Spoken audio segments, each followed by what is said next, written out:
એ કે જાઓ, એ કે ના તમે હાલો એટલે તમને વિશ્વાસ, મને તમારા પ્રભુ પર વિશ્વાસ, અટલ વિશ્વાસ. મારા પ્રભુ કીડીને કણ એટલે હાથીને મણ. હું અફર છું એ બાબતમાં કે આ પેજ છે.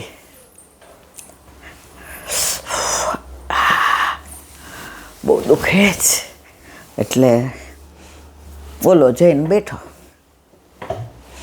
હવે નીચે બેઠો તેને બીક લાગી, ક્યાંક કે સાપ નીકળે કે વીછી નીકળે, કઈડી જાય તો જીવ બહુ વાલો. એ કે ઉપર આ આખી ડાળો છે ને એમાં હંતાઈ જાઓ. એટલે હું વાઘને ન દેખાવ ને સિંહને ન દેખાવ, એવી રીતે બેસી ગયો. હવે રાતના 12 વાગ્યા. એ કે લે મહારાજ કોઈ ખાવા દેવા આવ્યું, રાખ્યો ને ભૂખો. કીડીને કળને હાથીને મણ હાલી નીકળો તો હવે મહારાજો જ બગાડે છે બધાને. ભગવાન ભગવાન ભગવાન આખો દી, અને મને પાછા બધા નાસ્તિક કહે છે. દુનિયાને દેખાડી રહે. 12 વાગ્યા ને તો 4 ચોર આવ્યા. હવે એટલું બધું લૂંટીને લાવ્યા હતા અને ભૂખ લાગી હતી, એટલે લૂંટીને લીધું ને ત્યાં ખાવાનું બધું લગન હતા, સરસ જમવાનું હતું. એટલે નાની ઓલા હતા ને તપેલા એ લઈ આવ્યા. ઓલા બધા તો પ્રસંગ પતી ગયો એટલે બિચારા સૂઈ ગયા હતા. 4 આવ્યા, આમ ખાવા ગયા. એમાં એક હતો ને એ અઠંગ હતો, એણે જ બધાને ચોરી કરતા શીખવાડ્યો હતો. એ કે ઉભર આ 4 તપેલા ભરેલા હતા, ઢાંકેલા નહોતા. હવે આની અંદર કાંઈ જીવડું પડ્યું હોય, કાંઈ ઝેરી પદાર્થ પડ્યો હોય અને આપણે ખાઈએ ને મરી જઈએ તો આપણું તો આ બધું. એ કે આવો તારી વાત સાચી. એ કે આપણે કોકને ખવડાવવી જોઈએ. એ અડધું ખાઈ જાય ને પછી અડધામાંથી આપણે 4 ખાય, કારણ કે આ તો 10 જણને થાય એટલું. બોલો કે તારા બાપને ગાળ મોટી. ચોર લોકો તો ગાળો બોલે. તારા બાપાને કોને ગોતવા જાવ અત્યારે કે ચખાડવા માટે. એ કે તો હું નહીં ખાઉં. બોલો કે હું ન ખાઉં. એ કે ભૂખને લીધે ક્યાંક મરી જાય તો. ત્યાં ઓલાને છીક આવી ઉપર. એ કે ઓહ ભગવાન તારી તો લીલા ન્યારી ન્યારી. એઠો ઉતર. ઓલો કે ભાઈ એ કે એઠો ઉતર, નહીં તરા હગે નહીં થાય. બંદૂક ધરી ઓલો તો કૂદકો માર્યો. એ ક્યાંક 4માં તાર પેટ ભરાય ત્યાં સુધી ખા. બીકના માર્યા ખાધું. એ કે હવે અહીં સુઈ જા, કલાક સુધી જોઈએ તને કાંઈ નથી થતું. ઓલો તો ઊંઘ થોડી આવે પણ બીક. કીધું એટલે લાંબો થઈ ગયો. કલાક પછી આ બધાએ તો ધરીને ખાઈ લીધું. 4 વાગ્યા એટલે ઓલા ચોરો બધાએ વયા ગયા. આ દોડતો સંત માતાને મુકામ હતો ને પગ પકડી કાં શું થયું? કે ઠાકોરજી કોઈને ભૂખા નહીં રાખતા, કેડીને કળ ને હાથીને મણ. મારા મારી યાર આવું થયું. ભાઈ શાસ્ત્રો એમના નથી લખાતા. પ્રભુને જેટલી ચિંતા હાથીની છે ને એટલી જ કીડીની છે. ઓલો કે કોણ કે છે ભગવાન નથી. જાતો તો ગરમી બહુ હતી, એના લીધે પંડાલમાં બેસી ગયો અને એનો બેડો પાર થઈ ગયો. તો આપણા જીવનમાં પણ ઘણીવાર એવો સત્સંગ લાદી જાય કે આપણે છેક પહોંચેલા દુષ્ટ રીતે પાછા વળીને ક્યારે આવા થઈ જાય. એ આની લીલા છે બધી. તારી લીલા અપરંપાર છે. હવે થોડુંક ગ્રંથને ન્યાય આપીએ, કારણ કે હમણાં 10-12 દિવસથી તો ઈલાબેનની અત્યારે ત્રેવડે નથી. પણ આ દેહ છે છેલ્લે બાળી જ નાખવાના છે. આ દેહ જ્યાં સુધી સેવા સ્મરણ સત્સંગ થાય ત્યાં સુધી ઉપયોગી. પક્ષીઓને ઓલાના હોય ને પશુઓના એ કામ આવે દેહ. એક રાજા હતો, એણે પૂછ્યું કે બધાની ખોપડીની કિંમત શું? તો કે સિંહની આટલી, વાઘની આટલી, મોરની આટલી, કે માણાની એ કે જરાય નહીં.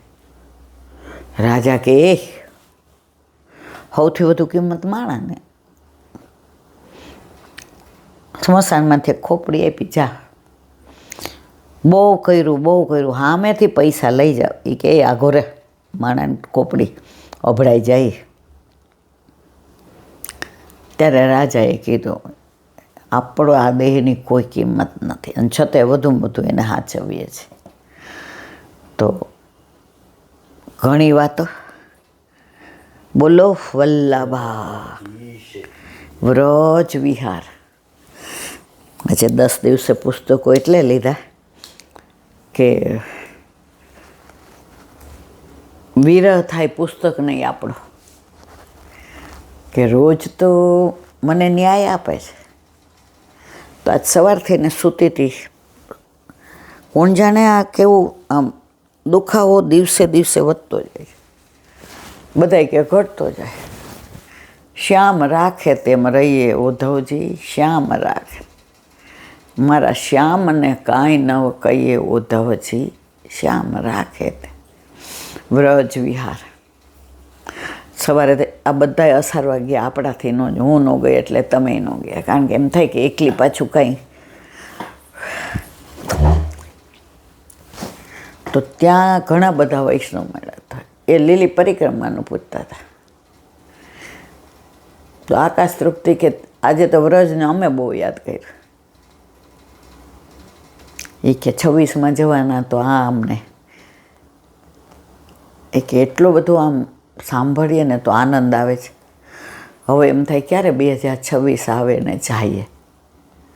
તો વ્રજ વાલું રે વૈકુંઠ નહીં આવો. હવે આપણે લીલી પરિક્રમામાં અત્યારે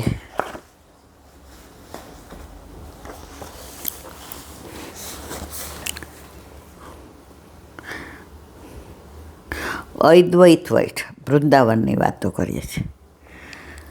શ્રી અદ્વૈત ગોસ્વામીની આ તપોભૂમિ છે. અષ્ટસખીઓનું સુંદર મંદિર. આનું આપણે વિવરણ, વૃંદાવનમાં જે અષ્ટસખીનું મંદિર છે એ આ શ્વેત વરાકલ્પનું છે. તમે જુઓ ત્યાં મંદિરને શૃંગારને તમે આભા બની જાઓ. પણ દ્વાપર યુગનું જે અષ્ટસખીના બધા મંદિરો છે એ રાધા કૃષ્ણ કુંડ ઉપર છે.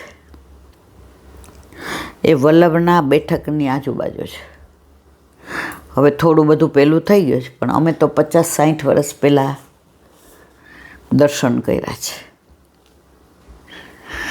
હવે શૃંગારવટ. શ્રી મદન મોહનજીના મંદિર પાસે છે શૃંગારવટ.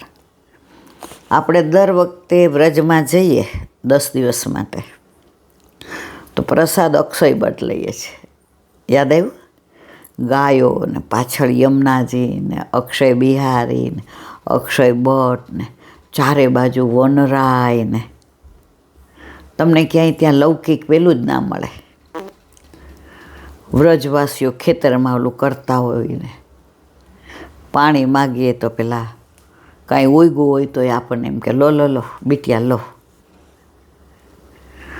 વ્રજમાં હજી આ બધી આપણી જે સંસ્કૃતિ ને પરંપરા છે એ સંચવાઈ રહી. તમને ખબર છે, લગભગ 40 વર્ષ પહેલાં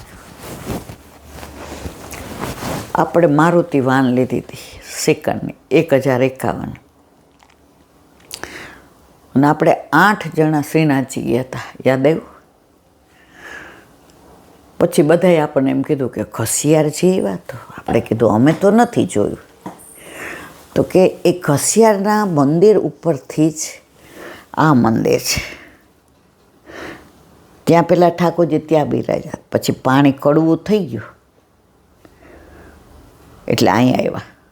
અને આખી દુનિયામાં એક જ મંદિર એવું છે જ્યાં ચિત્રજીમાં ઠાકોરજીનો હાથ આમ છે આશીર્વાદ આપતો.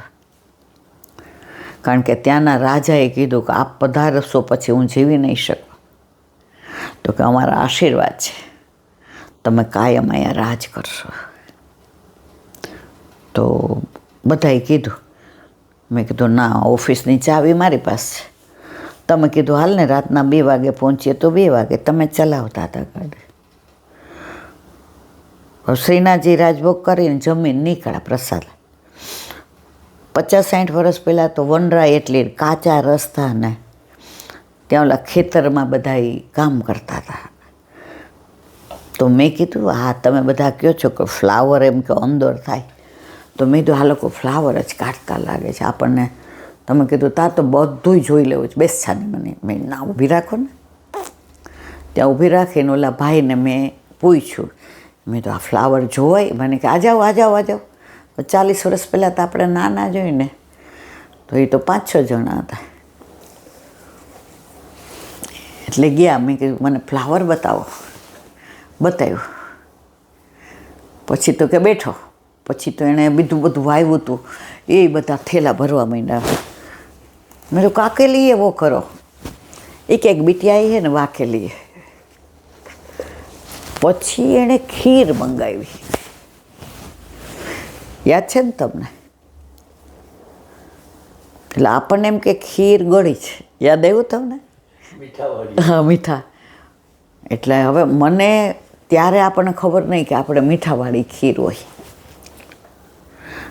લસ્સી 2 જાતની હોય, ખારી ને મીઠી, પણ ખીરની નહોતી ખબર. એટલે મેં કીધું ના, મને ખીર ન ભાવે. ચાય બનાવી. એ ગુજરાતી લોકોને ચાય બહુ ભાવે. એ કે આ ચાખ. મેં નાઈ માર, અને હું પહેલેથી જ આવી છું, નહીં એટલે નહીં. તો ઓલા જે દાદા હતા ખાટલા ઉપર સૂતા હતા, એ કાંઈ કામ નહોતા કરતા. એણે મને બોલાવી, બેસા અહીંયા. આપણે ખાટલા ઉપર બેઠા ને યાર. बिटिया चख, ये खीर है ना वो मीठी नहीं है। मैं तो के नीमक वाली है। मैं तो हमें नीमक ने दूध हारे ही न खाई। अरे बिटिया ये हमारी गैया का दूध है ना, वहाँ का गोरस है, दही, वहाँ में हमने ये डाल के चोखा नाखी ने अंदर नीमक ने जीरू वाटेलू ने અને આ સૂકો મેવો બધો શેકેલો, તળેલો નથી, ચૂલા ઉપર. મેં તો મારા આખીને જ જોઈ હતી. પછી બગડે તો કે બગડે? મેં ના. મને કે ચાખ. સૌથી પહેલી હું પી ગઈ આખો ગ્લાસ. યાદ છે ને તને? અને પછી બધાય થેલા ભરી દીધા કે બીટિયા લે જા. એટલે વાનમાં પાછળ જગ્યા હતી, યાદ છે ને તમને? તો ત્યારે મેં તમને કીધું કે 100-200 રૂપિયા આપો, એમના ન લઈ જવાય. बिटिया हमारी बेटी होती तो हम पैसे लेते के देते? जब भी यहाँ से निकलो तो यहाँ ही आने का, खाने का, बेजर की रोटी टेटी और खीर. मैं तो आने खीर के लस्सी में डांगर नहीं आती, इसमें डांगर आती है. અને કેવી હજી મેં તો એવી કોઈ દી જિંદગીમાં ચાય ખાઈ જ નથી. પછી કહેવાનો આશય એ છે કે હજી આવા લોકો છે ને ભૂતલ પર, એટલે દુનિયા ટકી રહી છે. અહીંયા કોઈ આવે કે અમને અંદર બેસવા દો ને જમવા, આપણે જમવા, હે બાપ અત્યારે તો કેવું બને,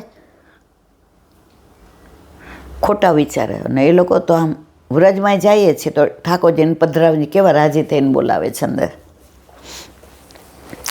તો અહીંયા શ્રી મદન મોહનજીના મંદિર પાસે શૃંગારવટ, આપણે ગયા તો અક્ષયવટ. એ ત્યારે એ પૂજારીજી એવું કહેતા હતા કે આ મહાકુંભ મેળો થયો ને, એમાં જે અક્ષયવટ છે ને એ આયની શાખાઓ ત્યાં સુધી પહોંચી છે. એ અક્ષય બળ છે. કહેતા હતા ને એવું. અહીં વાંસના વૃક્ષો વધુ છે. ક્યાં? શૃંગારવડ. ભગવાન શ્રી કૃષ્ણએ વેણુમાં સામગાન કરેલો. 4 વેદ ને, સામવેદ, ઋગ્વેદ, અજુર્વેદ, અથર્વેદ, એમાં સામગાન કર્યું હતું. કોણે? ઠાકોરજીએ. ભગવાને પોતાના શ્રીહસ્તથી વડ નીચે સામનેજીના શૃંગાર કરેલા, તેથી શૃંગારવડ નામ પડ્યું. જ્યાં જ્યાં જે લીલા કરી એ લીલાનું નામ આપ્યું હતું. એટલે અત્યારે આપણે સારસ્વત કલ્પમાં ના હોવા છતાંય શૃંગારવડ જોઈએ એટલે ઠાકોરજી યાદ આવે, વેણુ યાદ આવે, સામને જેને શ્રૃંગાર કરતા હોય, દર્પણ દેખાડતા હોય, એ બધી લીલાના દર્શન થાય. શ્રી સ્વામીજીના બેઠકજી તથા ચરણચિહ્નના દર્શન છે. ક્યાં? શૃંગારવડમાં. ગૌડીય શ્રી નિત્યાનંદજીનો વાસ અહીં હતો, તેથી નિત્યાનંદ વડ પણ કહેવાય છે. અત્યારનું વૃંદાવન છે એ શ્વેતવરાકલ્પનું, એટલે અત્યારનું આધુનિક છે. આપણું વૃંદાવન, કામવન, ચંદ્ર સરોવર, એ બધા આપણા વૃંદાવન મૂળ. એટલે જુઓ તમે, લીલી પરિક્રમા કામવનમાં 3 દિવસ રહી, ગિરિરાજીમાં 7 દિવસ, સપ્તાહી થાય ને આજુબાજુ બધું તમે જઈ શકો અને પરિક્રમાએ કરી શકો. પણ વૃંદાવનમાં 3 દિન સિવાય આજુબાજુ જવાનું હોય તો આપણું મૂળ વૃંદાવન, ચંદ્ર સરોવર, કામવન વગેરે. બોલો વલ્લભાદ. મધુરાષ્ટક.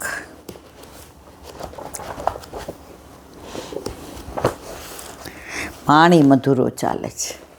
પાણી એટલે હાથ અને પાણી એટલે જલ. વાહ.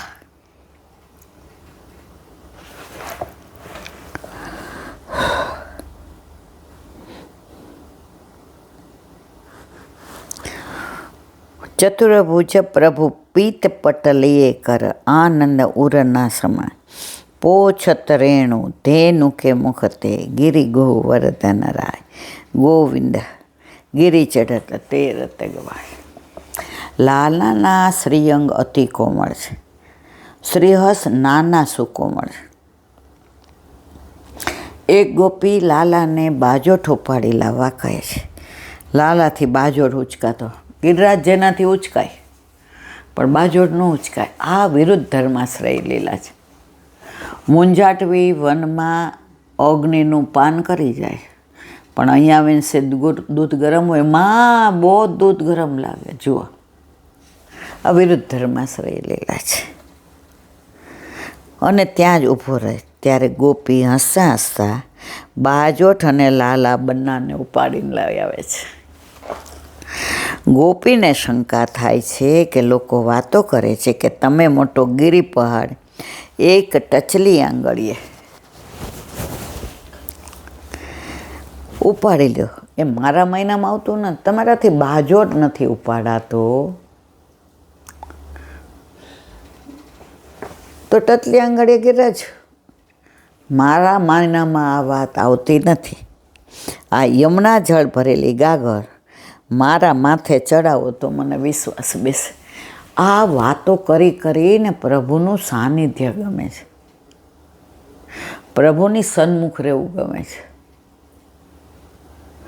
પ્રભુ હારે વાર્તાલાપ કરવો છે, પ્રભુને જાવા નથી દેવા. વઢુને વગવું તો એ રીસન વલાવે કઈ કઈ મિસે વાલો મુજને બોલ. મિસ એટલે બાનો. એ કે ગાગર ઉપાડી દે તો ખબર પડે કે તે ગિરિરાજ ધારણ કર્યો કે નહીં. ચેલેન્જ આપે છે. મારી ગાગર ઉપાડો તો જાણું કે શ્યામ તમે ઉચક્યો તો પાડને. હું તો ઘર ઘર જઈને વખાણું કે શ્યામ તમે ઉચક્યો તો પાડને.